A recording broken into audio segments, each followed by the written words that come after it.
Assalamualaikum warahmatullahi wabarakatuh. Saya Muhammad Rizky Mubarak dari 10 Kimia 1. Tugas bahasa Indonesia biografi seorang idol. Seorang idol saya yaitu Virgiawan Liestanto atau nama panggungnya yaitu Iwan Fals. Tenang.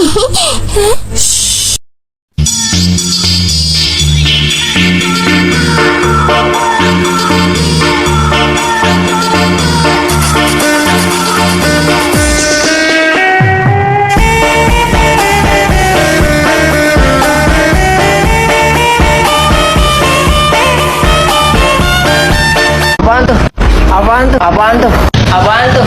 Astaga, aku lupa gerakan Pargoy. Bantu aku untuk mengingat gerakan Pargoy.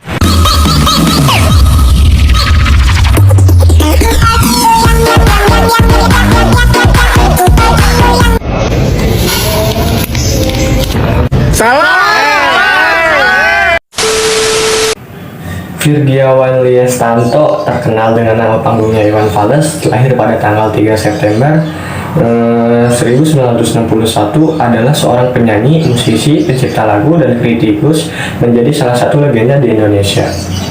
Gaya bermusiknya telah dikatakan sebagai pop, rock, country, dan folk pop.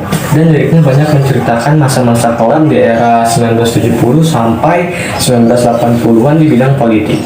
Iwan Fals masuk ke dalam 25 daftar artis Indonesia terbesar sepanjang masa versi majalah Rolling Stone Indonesia. Masa kecil Iwan Fals dihabiskan di Bandung, kemudian di Jeddah, Arab Saudi selama 8 bulan. Bakat musiknya makin tercatat di usia yang ke-13 tahun.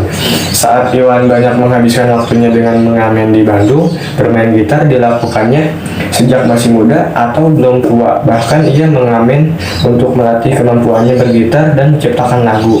Ketika di SMP, Iwan menjadi gitaris dalam paduan suara sekolahnya. Selanjutnya datang ajakan untuk mengadu nasib di Jakarta dari seorang produser. Ia lalu menjual sepeda motornya untuk biaya membuat master. Iwan rekaman album pertamanya bersama rekan-rekannya yaitu Toto Gonarto, Helmy Bahven, dan Bambang Bule yang bergabung dalam Amburadul. Namun album tersebut gagal di pasaran dan Iwan kembali menjalani profesinya sebagai pengamen. Album ini sekarang menjadi buruan para kolektor serta fans fanatik Iwan Fals.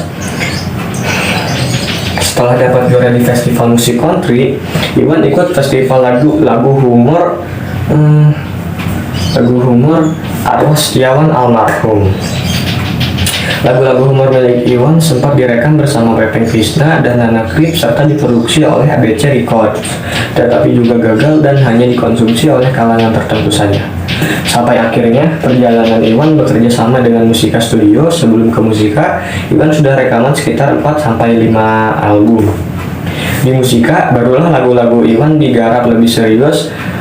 Album Sarjana Muda misalnya musiknya ditangani oleh Willy Sumantri. Iwan tetap menjalani profesinya sebagai pengamen. Ia mengamen dengan datangi rumah-rumah satu demi satu, kadang di pasar kaget atau di Blok M. Album Sarjana Muda ternyata banyak diminati Iwan. Terus mendapatkan berbagai tawaran untuk bernyanyi. Ia kemudian sempat masuk televisi setelah tahun 1987 saat acara Mana Suka siaran niaga disiarkan di TVRI. Lagu Onar Bakri sempat ditayangkan ketika anak kedua Iwan, Cikal, lahir tahun 1985. Kegiatan mengamen langsung dihentikan selama Orde Baru. Banyak jadwal acara konser Iwan yang dilarang dan dibatalkan oleh aparat pemerintah karena lirik lagunya dianggap dapat memancing kericuhan. Pada awal karirnya, Iwan Fals banyak membuat lagu yang bertema kritikan terhadap pemerintah. Beberapa lagu itu bahkan bisa dikategorikan terlalu keras pada masanya, sehingga perusahaan rekaman yang memayungi Iwan Fals enggan atau lebih tepatnya tidak berani memasukkan lagu-lagu tersebut dalam album untuk dijual bebas. Belakangan ini Iwan Fals juga mengakui kalau pada saat itu dia sendiri juga tidak tertarik untuk memasukkan lagu-lagu ini ke dalam album-albumnya. Rekaman lagu-lagu yang tidak dipasarkan tersebut kemudian sempat diputar di stasiun Radio 8EH Institut Teknologi Bandung. Iwan Fals juga pernah menyanyikan lagu-lagu tersebut dalam beberapa konser musik yang mengakibatkan dia berulang kali harus berurusan dengan pihak keamanan dengan alasan lirik lagu yang mengakibatkan dia berulang kali harus berurusan dengan pihak keamanan dengan alasan lirik lagu yang dinyanyikan dapat mengganggu stabilitas negara. Beberapa konser musiknya pada tahun 80-an juga sempat disabotase dengan cara memadamkan kelistrikannya dan pernah juga dibubarkan secara paksa hanya karena Iwan Fals membawakan lirik lagu tersebut menyindir penguasa saat itu. Pada bulan April tahun 1984, Iwan Fals berurusan dengan aparat keamanan dan sempat ditahan dan diinterogasi selama 2 minggu gara-gara menyanyikan lirik lagu Demokrasi, Nasi, dan Pola Sederhana. Juga membatini pada sebuah konser di Pekanbaru. Sejak kejadian itu, Iwan Fals dan keluarganya sering mendapatkan teror. Hanya segelintir fans fanatik Iwan Fals yang masih menyimpan rekaman lagu-lagu ini dan sekarang menjadi koleksi yang sangat berharga untuk para kolektor lagunya. Saat bergabung dengan kelompok Suami dan merilis album bertajuk Suami pada 1989, nama Iwan semakin meroket dan mencetak hits Bento dan Bongkar yang sangat fenomenal. Perjalanan karir Iwan Fals terus menanjak ketika dia bergabung dengan Kantata Takwa pada 1990 yang didukung penuh oleh pengusaha Setiawan Zodi. Konser-konser Kantata Takwa saat itu sampai sekarang dianggap sebagai konser musik yang terbesar dan termegah sepanjang sejarah musik Indonesia. Setelah kontrak dengan Suami yang menghasilkan 2 album, Suami 1 dan Suami 2, berakhir dan disela Kantata yang menghasilkan Kantata Takwa dan Kantata Samsara, Iwan Fals masih meluncurkan album-album solo maupun bersama kelompok seperti album Dalbo yang dikerjakan bersama sebagian mantan personil Suami.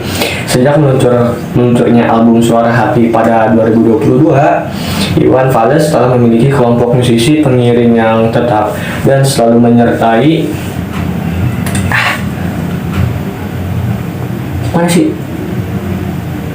pengiring yang tetap dan selalu menyertai dalam setiap pengerjaan album maupun konser. Menariknya dalam seluruh alat musik yang digunakan baik oleh Iwan Fals maupun bandnya, pada setiap penampilan di depan publik tidak pernah terlihat merek maupun logo. Seluruh identitas tersebut selalu ditutupi dan dihalangkan pada panggung tersebut. Penampilan di depan publik tidak pernah terlihat merek maupun logo. Seluruh identitas tersebut selalu ditutupi atau dihilangkan pada panggung yang menjadi dunia Iwan Fals. Iwan Fals tidak pernah mengizinkan ada logo atau tulisan sponsor terpampang untuk menjaga idealismenya yang tidak mau dianggap menjadi wakil dan produk tertentu. Begitulah biografi dari seorang idol saya, itu Iwan Fals. Sekian, terima kasih. Wassalamualaikum warahmatullahi wabarakatuh. Mohon maaf juga nih kalau baca ini, maaf ya Bu, saya nggak hafal soalnya Bu, maaf banget ini lah. Udahlah, terima kasih. Wassalamualaikum warahmatullahi wabarakatuh.